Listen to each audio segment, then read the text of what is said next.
Assalamualaikum Bu Sukam. Waalaikumsalam warahmatullahi wabarakatuh. Monggo. Nggih, matur nuwun Bu. Nggih. Bagaimana kabarnya Bu? Alhamdulillah baik. Bagaimana Bu Tari? Alhamdulillah baik Bu.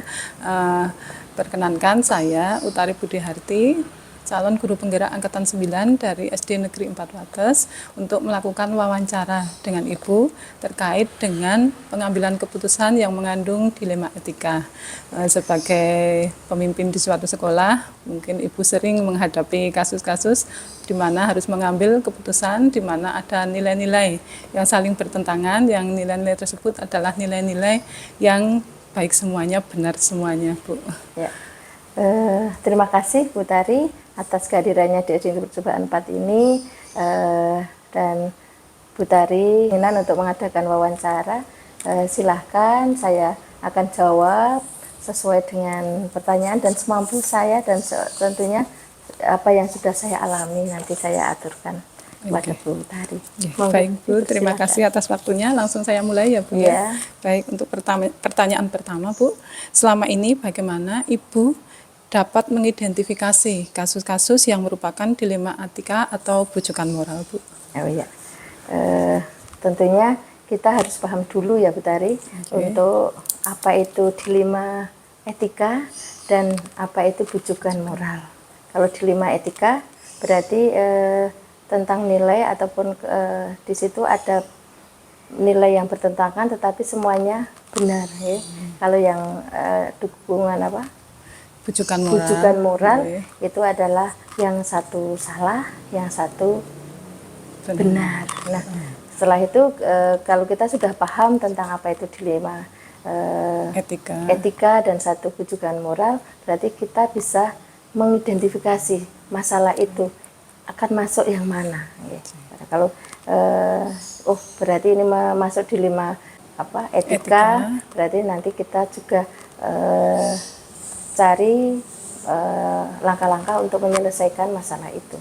Baik Bu, berarti memahami dahulu Bu, itu dilema etika ataupun itu adalah bujukan moral. Baik Bu, untuk pertanyaan yang kedua Bu, selama ini bagaimana Ibu menjalankan pengambilan keputusan di sekolah Ibu, terutama untuk kasus-kasus di mana ada dua kepentingan yang sama-sama benar atau sama-sama mengandung nilai kebajikan?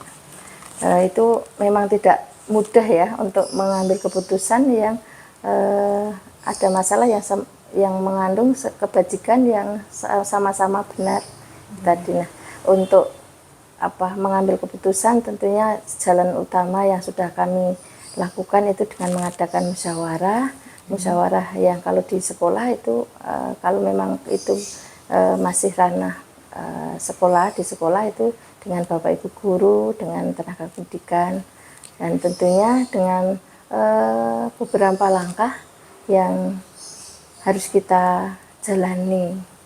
Yang pertama tentunya Bapak Ibu guru atau tenaga pendidikan yang ada itu kita ajak untuk mengenali masalah itu atau konflik itu tadi.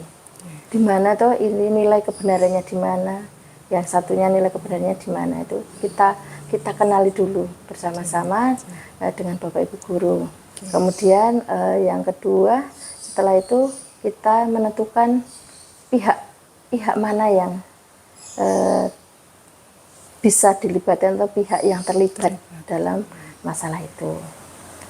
Yang selanjutnya juga kita harus mengumpulkan fakta ataupun data-data yang relevan atau sesuai dengan situasi atau konflik yang kita alami.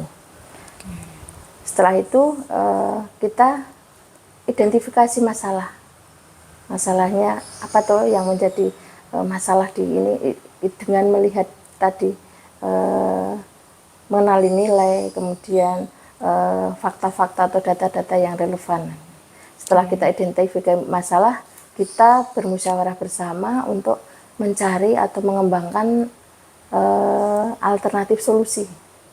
Biasanya kan Bapak Ibu guru, ini aja Bu, ini aja Bu. Nah, kita tentunya di dalam musyawarah perlu itu tadi mengajak Bapak Ibu bagaimana solusi yang terbaik. Nah, setelah kita musyawarahkan, tentunya kita memilih dari solusi-solusi yang diajukan oleh Bapak Ibu guru atau tenaga pendidikan yang ada.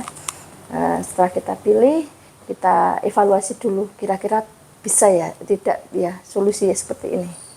Nah, kalau sudah yakin berarti kita baru implementasikan solusi itu untuk mengatasi masalah yang ada. Kalau itu baru nanti juga setelah itu kita evaluasi lagi apa yang sudah kita lakukan, apakah semuanya sudah mendukung atau sudah baik untuk pemecahan masalah itu. Kalau baik kita lanjutkan, kalau masih ada kekurangan kita cari untuk perbaikan solusi yang selanjutnya. Itu Bu Tari. Komplit ya Bu ya, lengkap sekali dan sangat panjang untuk musyawarahnya. Baik Bu, saya lanjutkan ya. Langkah-langkah atau prosedur seperti apa yang biasa Ibu lakukan selama ini? Langkah-langkahnya tadi seperti yang sudah saya utarakan tadi, jadi kita harus bisa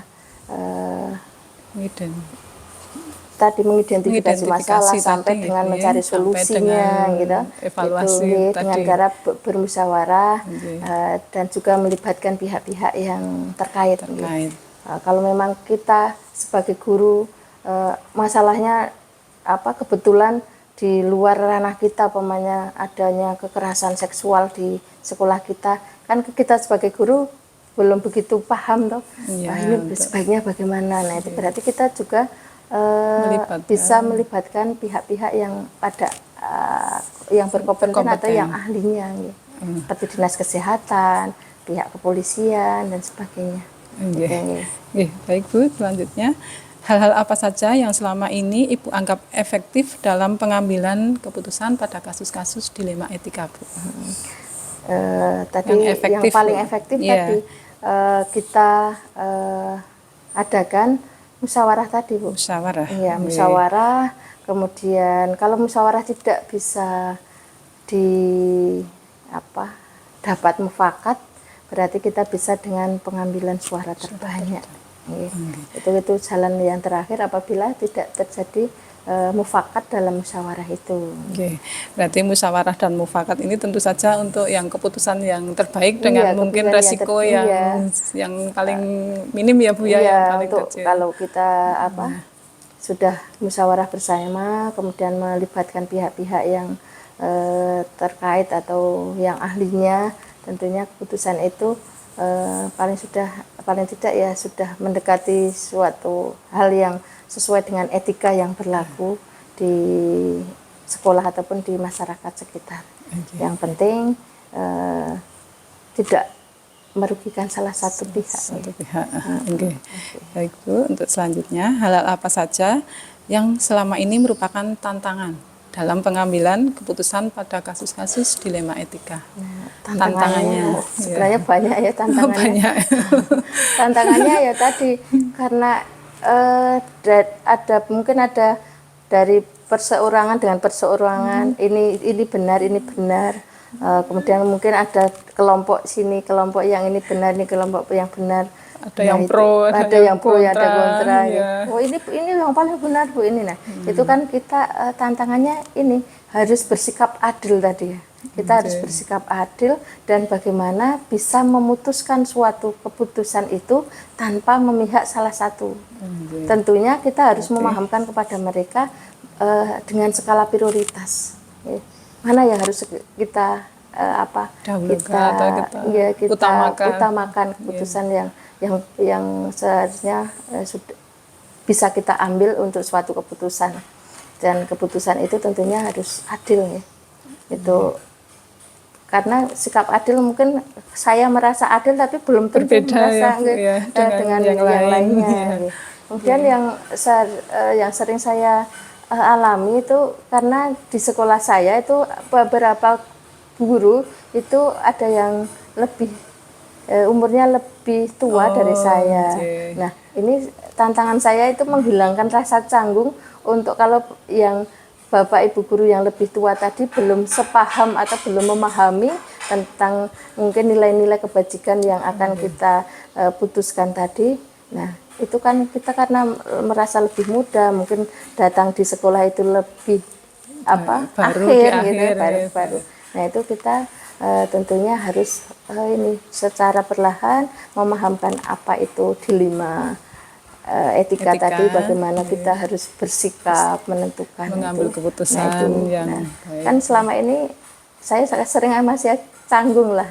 Nah itu tantangan saya untuk Tantangannya. menghilangkan rasa canggung tadi demi keadilan bersama dengan tidak memihak salah satu pihak.